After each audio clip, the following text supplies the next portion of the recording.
అనేక సద్గురు జ్యోతిషాలయంలో వారఫలాల్లో తీసుకుంటే మే 17 నుండి మే 21, 2026 వరకు మనం ఇప్పుడు తెలుసుకోబోతున్నాం. వేడి తాపడం ఎక్కువ ఉంది. మన యొక్క ప్రేక్షక మిత్రులందరూ కూడా ఎప్పుడా ఎదురు చూస్తూ ఉంటారు 15వ తారీఖు నుంచి నాకు ఎలా ఉంది అని చెప్పి. ఆ సమయం ఆసనమైంది. గ్రహాలు మనకు అనుకూలించడానితో పాటు మనం కూడా సమాజానికి నేను సహితం ప్రపంచానికి సమిధనొక్కటి ఆహుతిస్తానట్టుగా ఒక చలివేంద్రం ఏర్పాటు చేయండి. చలివేంద్రం ఏర్పాటు చేయడం కుదరట్లేదు. కొన్ని చిన్న చిన్న వాటర్ బాటిల్ తీసుకోండి. 1/2 లీటర్ వాటర్ బాటిల్ లేదా 1 లీటర్ వాటర్ బాటిల్ తీసుకొని అలా మీరు బండి మీదనో కారులో పోతూ ఉండగా స్ట్రేంజర్స్ ఒక 10 మందికి 20 మందికి పెట్టండి. మీ వ్యక్తిగత జాతకం ఎలా ఉంటుందో వాళ్ళ జాతకానికి కూడా మీరు ఒక గురువుగా మారుతారు. మీ ఇష్టదైవాన్ని ప్రార్థన చేయండి. అందరికీ కూడా ఏదో ఒక వ్యాపార ఉద్యోగ వ్యవహారాలు అన్నీ తెలుసుకోవాలని కోరిక ఉంటుంది కదా, దాన్ని మనం విశ్లేషిద్దాం ఈ వారం అంతా కూడాను. జ్యోతిష్యం పడుతున్న వర్షానికి ఒక గొడుగు మాత్రమే కానీ జ్యోతిష్యం జీవితం కాదు. మీరు మిమ్మల్ని మీ ఇష్టదైవాన్ని ప్రార్థన చేసుకోండి. జ్యోతిషాస్త్రీత్యా ద్వాదశ రాశుల్లో 11వ రాశి అయినటువంటి కుంభరాశి మిత్రులారా, మే 15 నుండి మే 21, 2026 వరకు కుంభరాశి వారికి ఈ వారం అంతా కూడా ఒత్తిడి ఎక్కువ అనిపించినా అదే మీకు మార్గం చూపే పరిస్థితిని కూడా ఇస్తుంది. శని భగవానుడు లగ్నంలో ప్రభావం, కర్మ బాధ్యతలు తీసుకుంటున్నాడు. గురువు 5వ స్థానంలో మంచి ఆలోచనల అవకాశాలు. కుజుడు పోటీ శత్రులపై చర్యను కూడా తీసుకుంటున్నాడు. రాహు ప్రభావం అన్ఎక్స్పెక్టెడ్ డెవలప్మెంట్ అని కూడా చెప్పచ్చు. మీకు ప్రెషర్ ఉంటుంది, ఇంటెలిజెన్స్ ఉంటుంది. దీని ద్వారా మీకు ఏమవుతుంది, బ్రేక్ త్రూస్ కూడా వస్తాయి. జాగ్రత్త. ఇక వ్యాపారంలో కొత్త అవకాశాలు అకస్మాత్తుగా వస్తాయి ఈ వారం, ఆలోచించుకోండి. ఇంకా ఉద్యోగంలో ప్రెషర్ పీక్ లో ఉంటుందండి. సడన్ చేంజెస్, ట్రాన్స్ఫర్స్ లేదా లే ఆఫ్ కూడా అవకాశాలు ఉన్నాయి. జాగ్రత్త పడండి.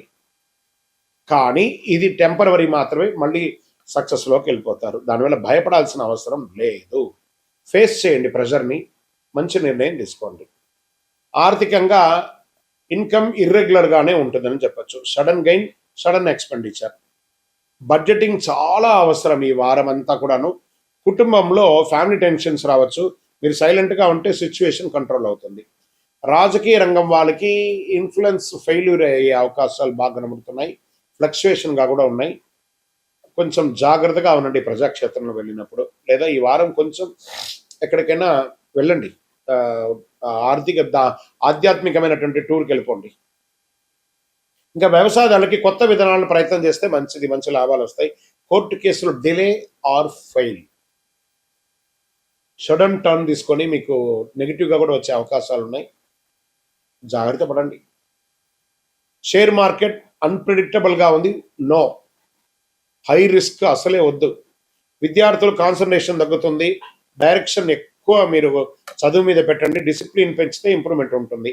ఆరోగ్యం స్ట్రెస్ అని చెప్పచ్చు, స్లీప్ డిస్టర్బెన్స్ అని చెప్పచ్చు. మోకాళ్ళకు సంబంధించిన ఒక శస్త్రచికిత్స కూడా జరిగే అవకాశాలు ఉన్నాయి. మల్టిపుల్ ఆరోగ్య సమస్యలు కూడా ఎక్కువ కనబడుతున్నాయి కాబట్టి జాగ్రత్త పడండి. ఈ వారం అంతా కూడా కుంభరాశి వారు చాలా జాగ్రత్తగా ఉండవలసినటువంటి వారం. పరిహారం అంటే శని పూజ చేయండి, నల్ల నువ్వులు దానం చేయండి, హనుమాన్ చాలీసా పారాయణం చేయండి, పేదలకు సహాయం చేయండి, ఆవులకి ఆకుకూర లాంటిది అంటే పెట్టండి. ఓవరాల్గా ఈ వారం అంతా కూడా చేసుకుంటే ప్రెషర్స్ చేంజ్, ఒక ఛాన్స్ కూడా మిస్ అయ్యే అవకాశాలు ఉన్నాయి. ఒత్తిడి నుంచి పారిపోతే సమస్య ఎదుర్కొంటే అదే మీకు విజయంగా మారుతుంది. విజయవస్తు. ఇంకా అద్భుతమైనటువంటి ఫలితాలు పొందడానికి అతి శక్తివంతమైనటువంటి కరింగాళి మాలను మన దేవాలయంలో 48 రోజులు చండీ సుదర్శన సుబ్రహ్మణ్య భుజంగ అనుష్ఠానంతో పూజ చేసినటువంటి, ల్యాబ్ టెస్ట్ చేసినటువంటి కరింగాళి మాల ఉంటుంది. దీన్ని ధరించండి, అన్ని రకాలైనటువంటి ఫలితాలను పొందండి. ఇంకను మీ యొక్క వ్యక్తిగత జాతకం తెలుసుకోవడానికి మీ పరిసర ప్రాంతాల్లో ఉన్నటువంటి గురువుల్ని సంప్రదించండి. మీ యొక్క పుట్టుపూర్వోత్తరాలను ఇచ్చి వారి దగ్గర తెలుసుకోండి. లేదు గురుగారు మీ దగ్గరే మేము అపాయింట్మెంట్ పొందాలి అని అనుకుంటున్నామంటే మీ పేరు, date of birth, time of birth, place of birth WhatsApp చేయాలి. డైరెక్ట్గా కాల్ చేస్తే రెస్పాండ్ అనేది ఉండదండి. మీరు వాట్సాప్ చేసిన తర్వాత మా అడ్మిన్స్ మీకు రిప్లై ఇస్తారు. విజయోస్తు. రానున్న జూన్ 2వ తారీఖున గురు పెయర్చి అంటారు, అంటే గురు అతిసారం. గురు ఎప్పుడైతే స్థానం మారుతాడో వాళ్ళ జీవితాలే మారుతాయి అంటారు. అలాంటి అద్భుతమైనటువంటి ఒక మహా అద్భుతం 2026 జూన్ 2వ తారీఖున గురువు మిథున రాశి నుంచి కర్కాటక రాశికి రాబోతున్నారు. ఈ రోజుని పండుగలాగా జరుపుకోవాల్సినటువంటి ఒక సమయం. అందరూ ప్రజలంతా కూడా సుఖ సంతోషాలతో ఫలితాలు కలిగే ఒక అద్భుతమైనటువంటి నిజం అన్నమాట ఈ యొక్క అతిసారం. కారణం ఏమంటే ఈ సంవత్సరం గురువే కర్కాటక రాశిని శాసించేవారుగాను ఉచ్చ స్థితిని పొందుతున్నారు కర్కాటక రాశిలో. సరే, ఉచ్చ స్థితి పొందినటువంటి గురువు ఏం చేస్తాడు? సాధారణంగానే గురువు వచ్చాడంటే, గురుబలం వచ్చిందంటే మంచి జరుగుతుందని ఒక పేరుంది. ఇక ప్రత్యేకించి ఉచ్చ స్థితి పొందినటువంటి గురువు ఏం చేస్తాడు? అందులో గురు భగవానికి చాలా ఇష్టమైనటువంటి ఇల్లు కర్కాటక రాశి. అందుకే గురు చంద్రయోగం, చంద్రుని యొక్క ఇల్లు. గురు చంద్రయోగం ఏర్పడబోతుంది. ఈ సంవత్సరంలో ఎన్నో యోగాలు రావడానికి సిద్ధంగా ఉన్నాయి. Get ready. ప్రతి రాశిలోనూ గురు భగవానుడు ఆయన చక్రం తిప్పబోతున్నాడు. Get ready. రాశి ప్రకారం ఎవరు పాప ఫలితాల నుంచి బయటపడబోతున్నారు, ఎవరు యోగాన్ని పొందబోతున్నారంటే, వివాహం కాని వారికి వివాహం, పిల్లలు లేని వారికి పిల్లలు. గురు పేర్చండి మన ఇంట్లో జరిగే ఒక పెద్ద శుభకార్యం లాంటిది అనమాట. 12 రాసుల వారంతా ఈ గురు పేర్చలో ఎప్పుడు వస్తుందా అని ఎదురు చూస్తూ ఉన్నటువంటి సమయం. గురు పేర్చి అనేది గురు అతిసారం స్థానం మారే యొక్క అద్భుతమైనటువంటిది. 12 రాసుల వారంతా కూడా ఈ జ్యోతిష్ శాస్త్రంలో గురుబలం ఎప్పుడు వస్తుందయ్యా, మా అమ్మాయికి పెళ్లి చేయాలి, గురుబలం ఎప్పుడు వస్తుందండి, మా కుటుంబంలో సంతాన యోగం కావాలి, గురుబలం ఎప్పుడు వస్తుందండి, వ్యాపార ఉద్యోగం బాగుండాలి అని అడుగుతూ ఉంటారు ప్రతి ఒక్కళ్ళు కూడా. జ్యోతిష్ శాస్త్రంలో వచ్చేసింది ఆ సమయం. అదే ప్రశ్న అందరికి ఎప్పుడు వస్తుంది. గురు కటాక్షం ఉంటేనే పెళ్లి, సంతానం, ఇంట్లో జరిగే అన్ని శుభ కార్యక్రమాలు జరుగుతాయి. గురు భగవానుడు ఏం చేస్తారంటే ప్రతి సంవత్సరం ఒక రాశిలో ఒక సంవత్సరాన్ని గడుపుతాడు. 1 సంవత్సర కాలం గడుపుతాడు ఒక్కొక్క రాశిలోనూ. గురు భగవానుడు ఈ సంవత్సరం మిథున రాశి నుండి కర్కాటక రాశికి జూన్ 2వ తారీఖున వచ్చి 1 సంవత్సర కాలం అక్కడే ఉండి ఉచ్చ స్థితిని పొందుతాడు. ఎప్పుడు 3 దివ్య దృష్టిలు ఉంటాయి. ఎప్పుడు కూడా గురువుకి 3 దివ్య దృష్టిలు ఉంటాయి.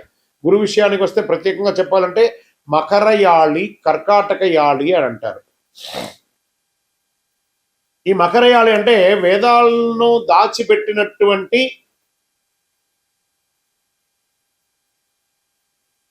స్థలం అని కూడా అర్థం. హిరణ్యాక్షుడు అనే రాక్షసుడు ఏం చేశారంటే వేదాలను తీసుకెళ్లి భూమిని కూడా తీసుకెళ్లి భూమాతను దాచిపెట్టేశాడు. పురాణాల్లో చెప్పబడుతుంది మకరయాళిలో. ఆ వేదాలను దాచిన స్థలాన్ని మకరయాళి అని, వేదాలను వెలుగులోకి తీసుకొచ్చినటువంటి దాన్ని కర్కాటక యాళి అని అంటారు. అదే కర్కాటక రాశి. అందులోనే గురు భగవానుడు ఇప్పుడు రాబోతున్నాడు. అంటే ఏదైతే నష్టం ఉందో దాన్ని బయటకు తీసుకొచ్చేది ఎవరైనా ఉన్నారంటే అది కర్కాటక రాశి. ఆ కర్కాటక రాశిలోని గురు భగవానుడు రాబోతున్నాడు. అలాంటి కర్కాటక రాశి గురువు ఉచ్చస్థితి పొందినప్పుడు ఏమవుతుందంటే, జ్యోతిషాస్త్రంలో ఉచ్చస్థితి పొందడం కూడా ఇదే మొదటిసారి కర్కాటకంలో. అది చంద్రుని ఇల్లు. దాన్ని గురు చంద్రయోగం కూడా అంటారు. దీంట్లో 5వ దృష్టి వృశ్చిక రాశిని చూస్తున్నాడు. ఇక్కడ చెప్తున్నాడు మళ్ళీ, నా హృదయంలో ఎడమ వైపు ఉన్నటువంటి వృశ్చిక రాశి మిత్రులారా, దిస్ ఈస్ ఫార్ యూ. 5లో గురువు వచ్చాడంటే ఇంకా యోగమే. యోగం అంటే యోగమే. ఇదేంది గురుగారు మీరు ఏమో వృశ్చిక రాశికి చాలా బాగుంది అంటారు, మరి మాకేం కనబడట్లేదు. ప్రయత్నం చేయండి. జూన్ 2 తర్వాత చూడండి, పట్టిందల్లా బంగారం. జాక్పాట్. ఈ ప్రపంచంలో ఎవరైనా వృశ్చిక రాశి వాళ్ళు ఉన్నారంటే వాళ్ళు నా దగ్గర జాతకం చెప్పించుకోవాలి. అంత యోగం జరగబోతుంది. 5లో గురువు మీ జీవితంలో ఒక్కసారి వస్తున్నాడు. ఇక్కడ ఆయనకు 3 చూపులు ఉన్నాయి. 5, 7, 9. 5వది యోగ దృష్టి, 7వది కళత్ర దృష్టి, 9వది భాగ్య దృష్టి అంటారు. ఇప్పుడు గురువు 5వ స్థానంలో వృశ్చిక రాశిని చూడగా అది కుజుని రాశి కాబట్టి కుజునిపై గురువు దృష్టి పడినప్పుడు దానికి గురుమంగళ యోగం. వృశ్చిక రాశికి ఏమొస్తుంది? గురుమంగళ యోగం అనే ఒక యోగం కూడా రాబోతుంది. ఓకే, ఈ సంవత్సరం ఆశ్వీజ మాసంలో కుజుడు కర్కాటకంలో నీచ స్థితిని పొందుతున్నాడు. కుజుడు నీచ స్థితిని పొందినప్పుడు ఉచ్చ స్థితిలో ఉన్న గురువు అక్కడే ఉంటాడు కాబట్టి ఇద్దరి కలయిక వల్ల నీచ భంగ రాజ యోగం అవుతుంది. ఇది ఈ సంవత్సరంలోనే జరుగుతుంది. అదే గురువు మంగళ యోగంగా ఏర్పడుతుంది. తర్వాత గురువు మకర రాశిని చూస్తున్నాడు. మకర రాశికి యోగం. ఆయన మకరాన్ని చూడడం అంతా శుభం పరిగణించకపోయినా మకర రాశికి రాహు భగవానుడు డిసెంబర్ 6వ తేదీన వస్తున్నాడు. అప్పుడు గురువు ఆ మకరంలో ఉన్న రాహును చూస్తాడు కాబట్టి ఏమవుతుందంటే గురు చండాల యోగం అంటున్నారు. ఖచ్చితంగా నోట్ చేసుకోండి అందరు కూడాను, పేపర్ పెన్ నోట్ చేసుకోండి. నా యొక్క వీడియో ఫుల్ ఎవిడెన్స్ విత్ ప్రూఫ్తో నేను మీకు ఇస్తున్నాను, గుర్తుపెట్టుకోండి. ఇది చాలా అద్భుతంగా ప్రిడిక్ట్ చేసి ఇవ్వబడింది. నోట్ చేసుకోండి. ఇప్పుడు ఈ రాశి యొక్క 12 రాసుల్లో కొంతమందికి గురు చంద్రయోగం, గురు మంగళ యోగం, గురు చండాల యోగం అంత అద్భుతంగా ఉండబోతుంది. తర్వాత ఇదే గురువు శనిని చూడడం ఇదే మొదటిసారి. శని భగవాన్ని చూస్తున్నాడు. శని తన పనిని తాను చేసుకోబోతున్నాడు. కష్టాలు పెట్టడం శని పని, మంచి చేయడమేమో గురు పని. మంచి చేసే గురువు కష్టాలు పెట్టే ఆ శనిని మొదటిసారిగా చూస్తున్నాడు. ఎవరికి ఏం చేయొద్దయా శని భగవానుడా, పోని పాపం అందరూ బాగుండాలయ్యా, ఈ ఒక్క సంవత్సరం వాళ్ళందరికీ కొంచెం కష్టాల నుంచి కొంచెం కడతీర్చు అని గురు భగవానుడు శని భగవానుడికి రికమెండ్ చేస్తున్నాడట.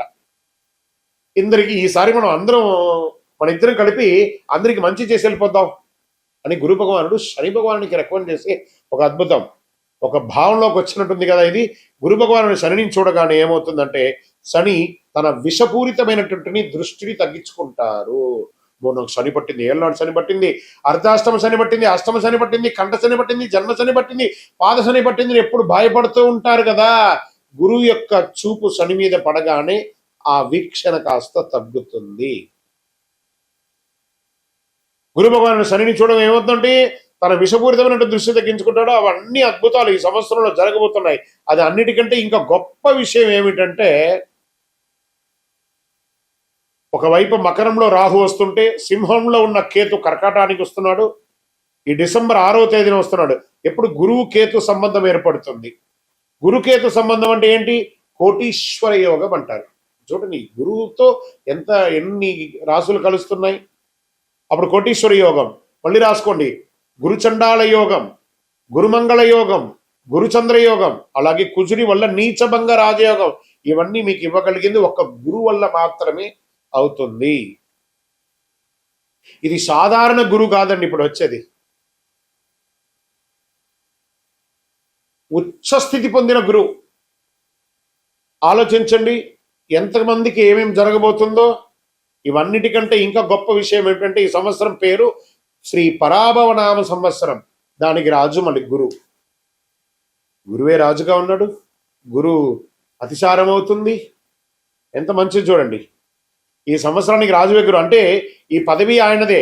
ఇప్పుడు గురువు సంవత్సరం ఇన్ఛార్జ్గా కూడా ఆయనే ఉన్నాడు. అలాగే రాసులన్నిటికీ ప్రధాన నాయకుడుగా కూడా రాజువే గురువే ఉన్నాడు. ఆయన అనుకున్నదంతా సాధిస్తాడు. ఏం సాధిస్తాడంటే అదే నేను మొదటే చెప్పాను కదా మీకు, ఎవరికైతే గురుబలం లేకపోతే వారికి గురుబలాన్ని ఇస్తాడు.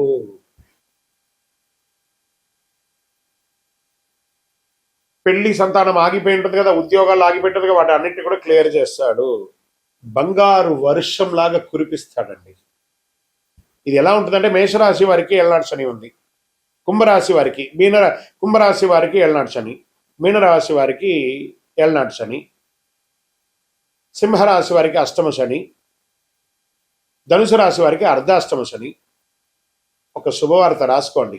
ఈ శని మీద బాధపడుతున్న వాళ్ళకి అందరికి శుభవార్త. ఎందుకలా చెప్తున్నా అంటే వారిపై ఉన్న శని ప్రభావం తగ్గిపోతుంది. కుంభరాశి వారు తమ పాద శని దశగా న్యాయంగా అనుభవించాల్సిందే కదా, అది ఎస్కేప్. జన్మ శనిని మీనరాశి వారు అనుభవించాల్సిందే కదా, అది కూడా ఉండదు. కానీ గురు దృష్టి పడితే అది క్లియర్ అయ్యి వారికి దాదాపు రానున్న 2.5 సంవత్సరాలు ఉపశమనం అని చెప్పచ్చు. ఇది ఎంత అద్భుతం. అర్ధాష్టమ శని ఉన్నటువంటి సింహానికి అష్టమ శని ఉన్న సింహానికి, అర్ధాష్టమ శని ఉన్నటువంటి ధనుసుకి, మేష ఇక్కడ లాభపడే వాళ్ళు, ఇబ్బందిగా ఉన్న వాళ్ళు కూడా లాభపడే రాశులు ఏమన్నంటే మేషరాశి, సింహరాశి, తర్వాత ధనుసు రాశి, దాని తర్వాత మకర రాశి, కుంభరాశి, మీనరాశి, వీళ్ళందరూ కూడా శనితో కొంచెం ఇబ్బంది ఉన్నారు కదా, అన్ని కూడా క్లియర్ అయిపోతుంది. ఆయన ఏం చేస్తున్నారు, మీరు శనిలో ఉన్నా కూడా మీకు నా వల్ల మీకు ఉపశమనం, నేను శనితో రికమెండ్ చేయించాను అన్నట్టుగా ఇస్తున్నాడు.